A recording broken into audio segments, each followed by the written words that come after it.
Working as an FMS program analyst, Country X has $2 million in unspent funding for the current fiscal year. This has been a result of delays with contract negotiations and being unable to acquire the necessary parts.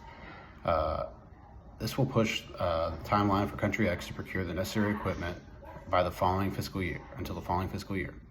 The supervisor would like for the funding to be moved from Country X to Country Y for an urgent equipment purchase. The funding was specifically appropriated by Congress for Country X to purchase equipment. However, the argument is that if the funding is not used this fiscal year, there are risks for not receiving funds in the future. The supervisor is pushing to have a funding document created and the funds moved to be used by Country Y. The dilemma is, should the documents be drafted as instructed and potentially misusing the funds? No, the document should not be drafted, as appropriated funds should only be used for the intended purpose.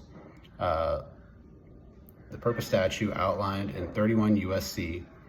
1301A, Fiscal Law Overview of 2013, states that agencies shall apply appropriations only to the objects for which the appropriations were made, except as otherwise provided by law. Based on the guidance provided, using the funding for another country will violate the purpose statute outlined in federal fiscal law. The next dilemma is whether the issue should be escalated to legal or budget oversight and risk further professional tensions. If the supervisor does not agree with the read on the purpose statute outlined in fiscal law, then yes, the issue should be raised to legal and budget oversight. Under fiscal law and the DoD FMR, anyone holding the title of approving official or certifying officer are held with pecuniary liability.